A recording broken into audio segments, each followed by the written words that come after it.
Prince Harry and Meghan Markle posed for their first magazine cover as he and William remember their grandfather in a new documentary.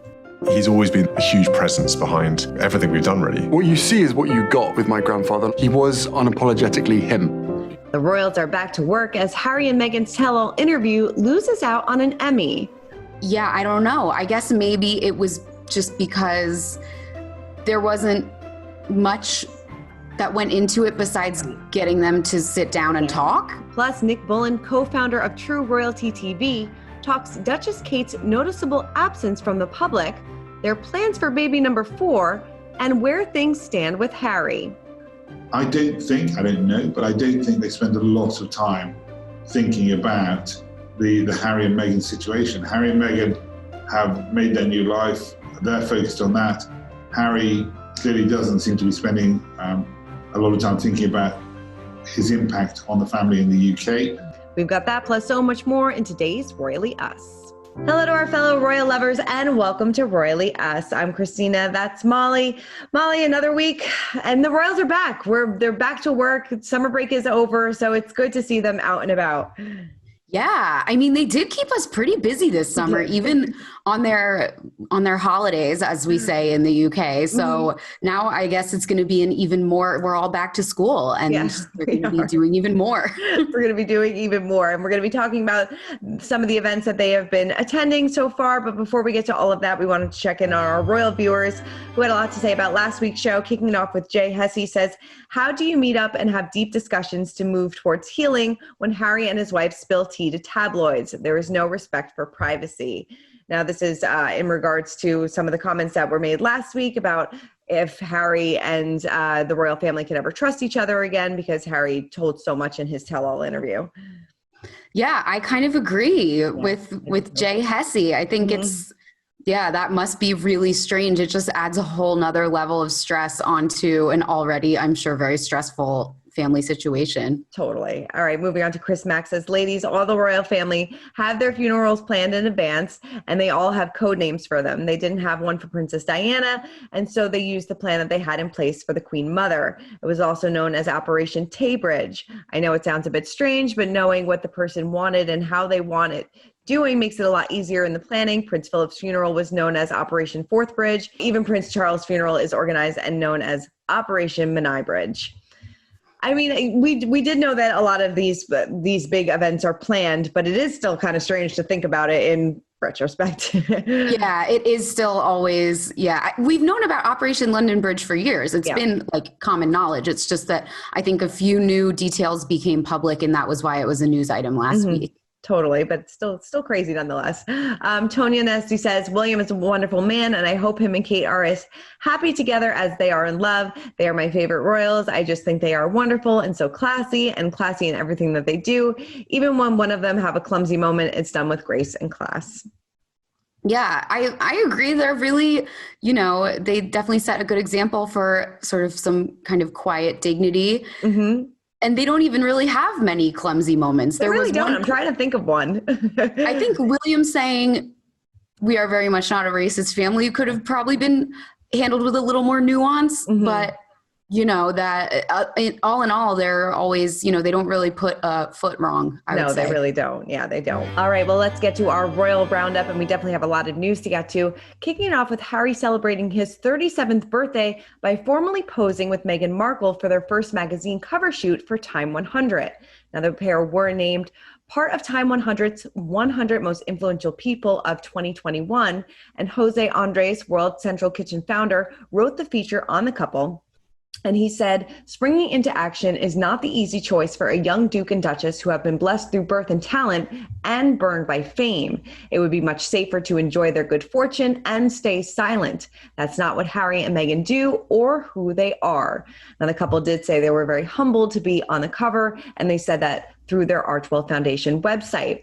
Now, the news came as Prince William and Duchess Kate sent Harry a very happy birthday message. So hopefully things maybe are looking up between them. Who knows? But we'll have to wait and find out. Now, the brothers are featured separately on screen to honor their late grandfather, Prince Philip, in their brand new documentary, which is being featured later this month on BBC One. It seems like a lot of royal family members are participating in this documentary and kind of taking a look back at his life and his legacy and what he really was behind the palace doors. Yes, it's interesting to see who is participating and who isn't. From the trailer, we see Prince Harry, Prince William, and Zara Tindall, who obviously are Prince Philip's grandchildren. But he has many other grandchildren as well, who I'm not sure if they're participating or not. It seems like they're not. None of the spouses who married in seem to be participating. And apparently Prince Andrew is going to appear in the program. Yeah. Which is a choice. Which is a choice. It definitely is a choice. Yeah, we're going to talk more about Prince Andrew coming up, but he has, obviously, with all of the legal issues going on, he has taken a step back from the royal family since 2019. So this is probably one of the first things that he has done publicly, besides going to the funeral and things like that, since then. Yeah, and that because Zara interview. Yes, disastrous interview. Since Zara Tindall is participating too, I guess they're sort of trying to draw a line, like this isn't about working royals, it's about the actual family. Yes. Which makes complete sense. But also, again, is it worth the PR nightmare that's going to happen when everyone watches it? Right. You know, imagine what Twitter's going to be like already, you know? Totally. And I think the majority of this was filmed before Prince Philip's death, because they were actually going to show this to mark his 100th birthday in June, but decided to push the date a little bit because of his death. But it will be interesting to, get to know him a little bit more behind the scenes. And I'm sure Harry and William will have a lot of good stories. And Prince Charles is also featured in the trailer as well. So I'm sure we'll get a lot of good tidbits in there. Definitely. And it's interesting. It looks like they all filmed totally separately. I would love to have been on the email chains arranging all of this. Seriously. Production nightmare. It was probably a very delicate dance. Yes, seriously. Well, like we said, the royal family is back to work, and they were also paying tribute to the victims of 9/11. The Changing of the Guard had a special ceremony to commemorate the 20th anniversary of the attack. So take a look at this.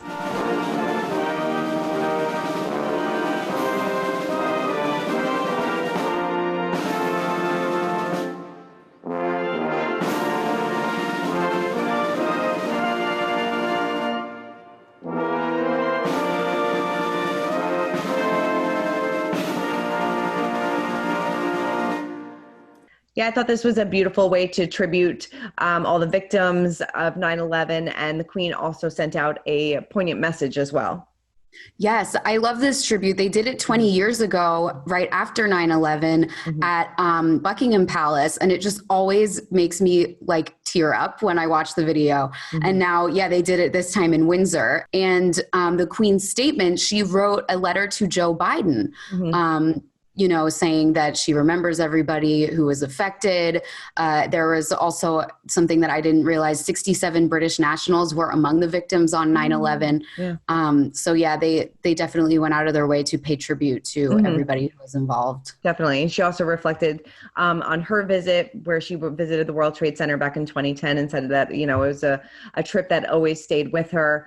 Harry and Meghan also paid tribute to the victims of 9/11 on their website, honoring them on this day. So it was nice for our friends across the pond to acknowledge 9/11, because it was such a tragic day for so many.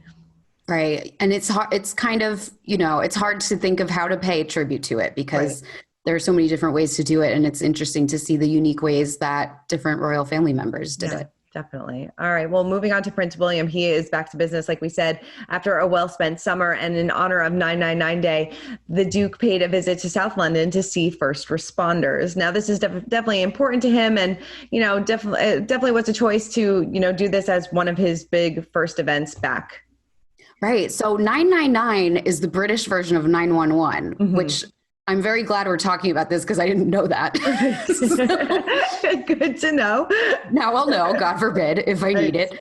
Like you said, this is very special to Prince William, because he was a first responder for so long. He was a helicopter pilot with the rescue services. So he spoke to people who have been saved by first responders. He spoke to people who are first responders. It looks like he had a really genuine bond with a lot of them through the photos and everything. It looked like a really nice event. Definitely, definitely. And we're actually getting some new information of Prince William and Duchess Kate's charity organization. And it was revealed in their plans in a new 2020 trustees report that they are focusing more on diversity efforts. Now, this is interesting because it comes in the wake of obviously Meghan and Harry talking about racism within the royal family. So do you think that they wanted to, do you think that maybe Harry and Meghan's statements had anything to do with this?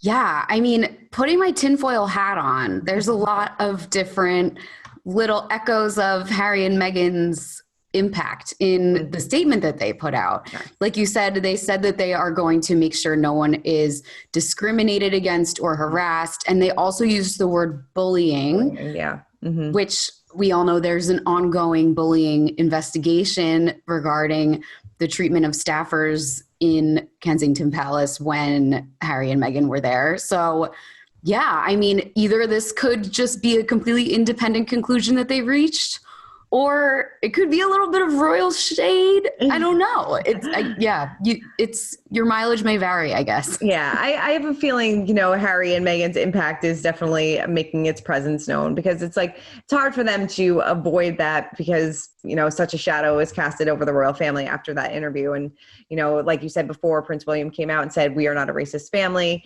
A spokesperson talked this week or last week, I believe, saying that, the royal family supports the Black Lives Matter movement. So it seems like they are definitely making a conscious effort to make diversity the forefront, which, is a great thing. It's not a bad thing. It just seems like Harry and Meghan may have influenced them a little bit more. Right. Definitely. And I guess it's better late than never. Right. But it's better late than never. I'll just stop there. Right. Well, in between getting back to work, Kate and William definitely had something big to celebrate, and that was her brother James's wedding. We've talked about James Middleton before, and I love him. I'm obsessed with him. I think his Instagram is great with all of his dogs, and now it seems like he is very happy. He had a wedding in France, and it looks like it was a beautiful event from just, the little selfie that he shared. Right. I love, just as a couple, they seem so low key while also being absurdly glamorous. Like, they're just always, posting about their dogs, but it's like, okay, but you're also the brother to the future Queen of England, and your wife is this super chic French lady. They've just nailed it. They should be influencers, really. They really should. They just, and they, like you said, they just seem so normal with such an abnormal life, I guess. And the entire Kate, William, and the kids were also in attendance at the wedding. No pictures have been released of them, but they were all in attendance. And I love the story of how James and his wife met, right? Yes. Oh, it's so cute. So his dog, Ella, he was trying to take Ella to get some water at a sports club in London. And the dog went immediately to Alizé, his now wife. And he said he was embarrassed, and he went over to apologize and bring the dog back. But I guess they just felt a spark, and then they ended up getting engaged and then married. The rest is history. I love it. Well, unfortunately for Harry and Meghan, they didn't really have much to celebrate, since their tell-all interview lost out on an Emmy, but it actually lost out to a really good show. I know, but I'm like, okay, I need to watch this Stanley Tucci Searching for Italy. Like, what kind of bombshells does he drop about? No bombshells, but a lot of pasta and a lot of great food, a lot of great sights. I mean, it's a fabulous show, but definitely I'm sure Harry and Meghan maybe thought that this one could have been in the bag, since this was one of the most highest rated TV shows this year. Yeah, and it was just explosive. I mean, it is very interesting that it didn't win this. It was the best hosted nonfiction series. So yeah, I don't know. I guess maybe it was just because there wasn't much that went into it besides getting them to sit down and talk. Right. Yeah. I guess Stanley's putting in the work. Yeah. But I'm going to need to watch this Italy show, find out what kind of secrets he's uncovering about Italy. It's definitely a good one. All right. Well, moving on, like we said before, about Prince Andrew. Now, his legal team said a civil suit brought against him by Virginia Roberts Giuffre is baseless, and that papers in the case were not properly served. Now, this is, of course, going on about his connection with Jeffrey Epstein. and that his lawyer released a statement saying that we believe, however, that this is a baseless, non-viable, and potentially unlawful lawsuit that plaintiff has filed against the Duke. There has been a settlement agreement that the plaintiff has entered into a prior action that releases the Duke and others from any and all potential liability. So this is what his lawyer had said. Now, this has been going on for quite some time, since back in 2019, right? So they're basically saying that it's baseless because they already settled a prior lawsuit. Yes, and that the papers were not properly served to him. And her attorneys are saying that they were properly served to him, and he has denied any wrongdoing. But U.S. authorities have previously accused him of not cooperating in attempts to interview him as part of the Jeffrey Epstein investigation. Don't you think it's just such a bad look to be trying to get out of this on a technicality? Yes.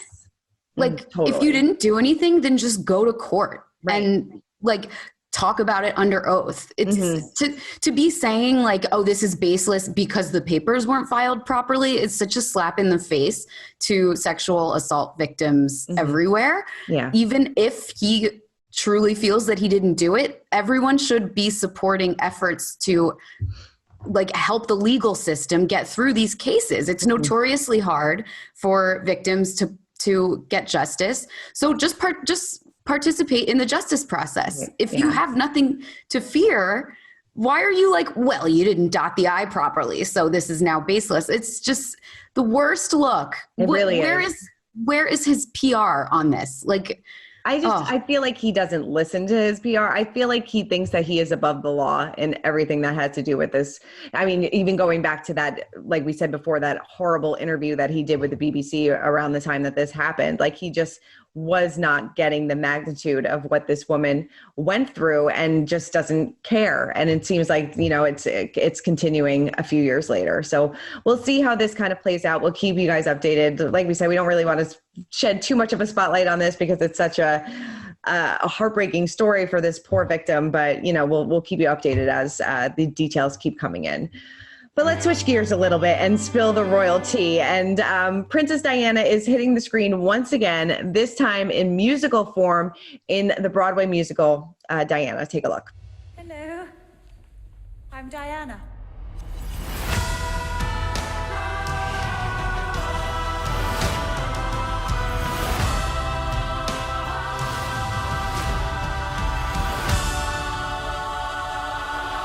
So what do we think of Diana the musical? This was supposed to come out a while ago. It got pushed back because of the pandemic, but now it is hitting Netflix in October, and just another iteration of Diana's life kind of being brought to screen.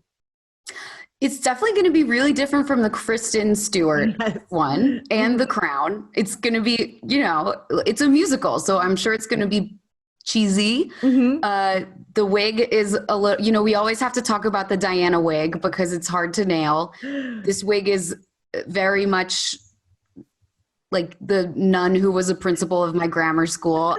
But I'm still going to watch this and I'm probably going to love it. I just love a musical. I think it's fun. Are you going to?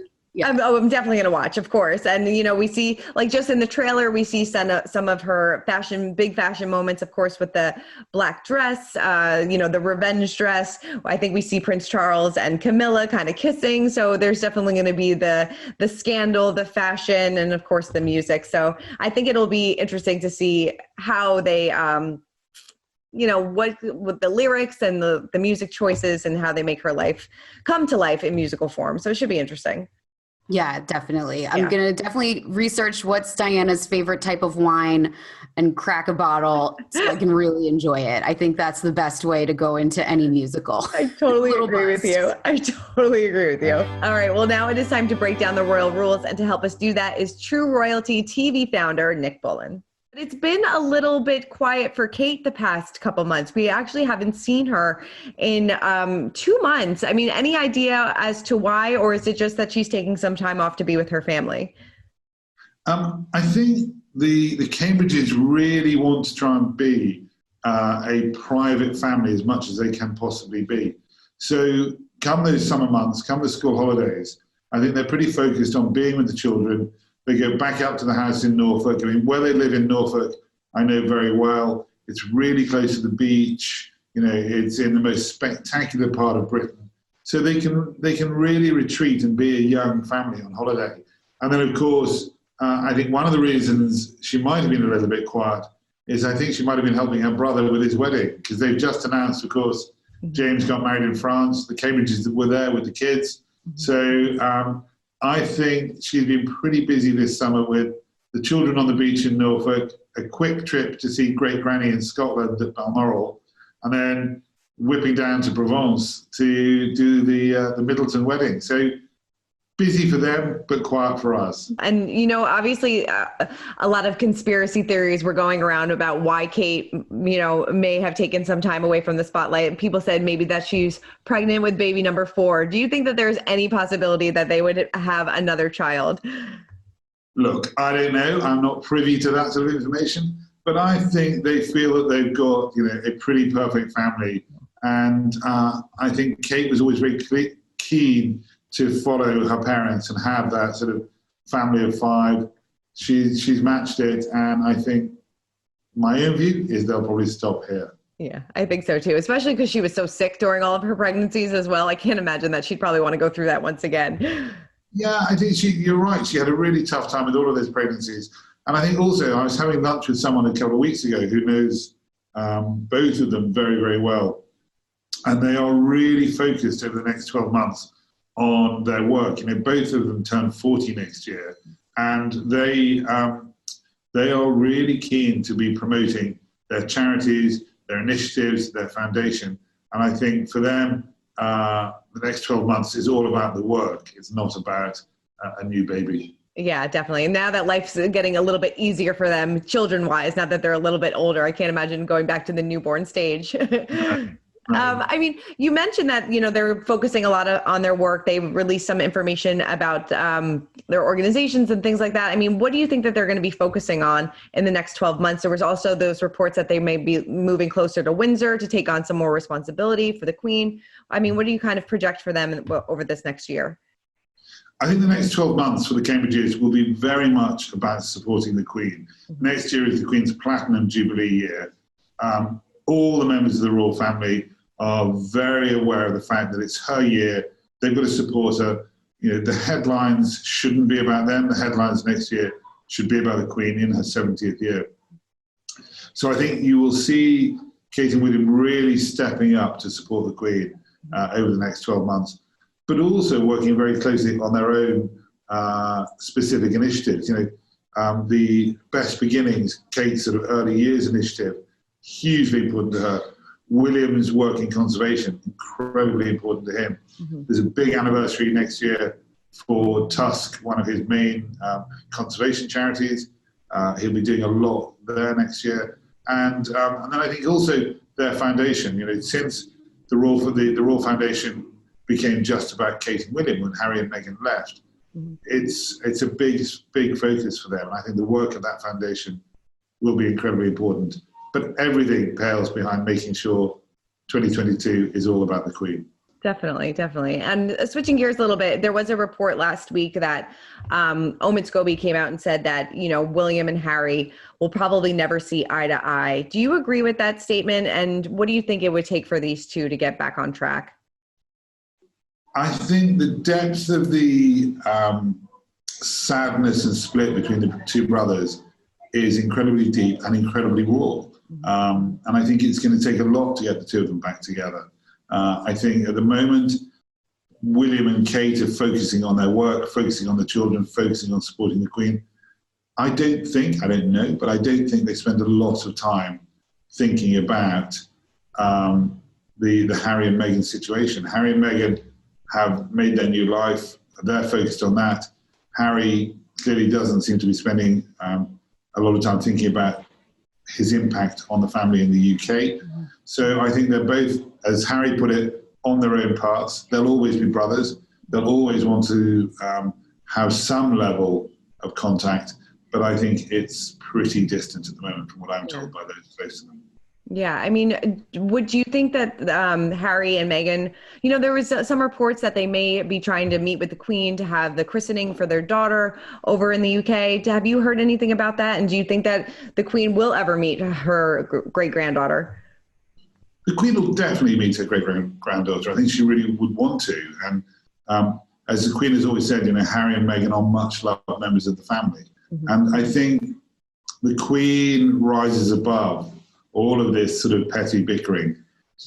This is her family. These are her grandchildren and her great-grandchildren. Of course she wants to meet them. I think Prince Charles really wants to meet his granddaughter. Prince Charles is incredibly sad, I'm sure, about everything that's gone on. So the family will want to meet each other. And I think, again, the Jubilee is a perfect opportunity for that, because if Harry and Meghan do come back for the Jubilee, and I'm sure they will, because they have to be seen to be supporting the Queen, it's a great moment for everyone to be together, and everyone's going to have to play nicely and behave well, because, again, it's the Queen's moment. We've all been to those weddings, haven't we, where family members come together, everybody hates each other, but actually, for that one day, we all behave nicely, because it's not our day, it's someone else's day.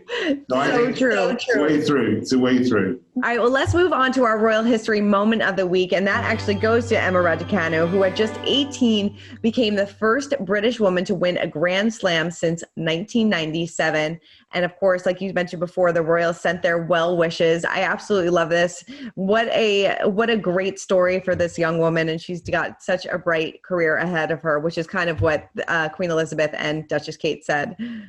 Yes, it was fun to see Kate, as we said, weigh in, because we know that she's such a jock. She loves sports. She's always weighing in on the sports stuff. I was not expecting the Queen to weigh in, which is really cool. It is really cool. Yeah, she said that you can tell, all the hard work that she put in, especially her and her opponent, and they are basically the future of tennis. And this was really cool. Emma did speak out on the Today Show, and she was kind of like flabbergasted, being like, I can't believe the Queen. And Duchess Kate weighed in and thanked me or sent me some well wishes. So definitely a cool moment for her, and one for the history books. Yeah, I just can't imagine being 18 years old and having such an accomplishment. It's really awesome. Pretty awesome. All right, before we wrap up, we have to check in on our royal kids. And now that they are back to school, people maybe want to know what teachers and classmates call Prince George, Princess Charlotte, and Prince Louis. And it seems like it's actually pretty normal. Yeah, the royal kids do not use their titles in school, even though officially their title is Your Royal Highness, Prince whatever. In school, they just use their first name, and they go by the last name Cambridge. So that's what they do. And when Harry and William were in school, they went by the last name Wales, because their father was the Prince of Wales. But, technically their real last name is Mountbatten Windsor. Right. But I guess when you're royal, you can just pick and choose. You can do whatever you want. You can be whatever name you want to be. So very cool. It makes it more of a normal environment for them, I'm sure. And, not as awkward, I would imagine. Right. Even though everyone really knows. Everyone knows they're like a little special. But yeah, it's nice that they all pretend not to, I guess. Right. Must be pretty cool to go to school with a future king. I know. Wow. So awesome. Well, Molly, thank you so much for running down all things royals with me, as always. Thank you, Christina. All right. For much more on the royals, head on over to usmagazine.com. And check out Us Weekly's Royal Show every Wednesday right here on Us Weekly's YouTube channel. Keep commenting, keep subscribing, and Molly and I will see you next week.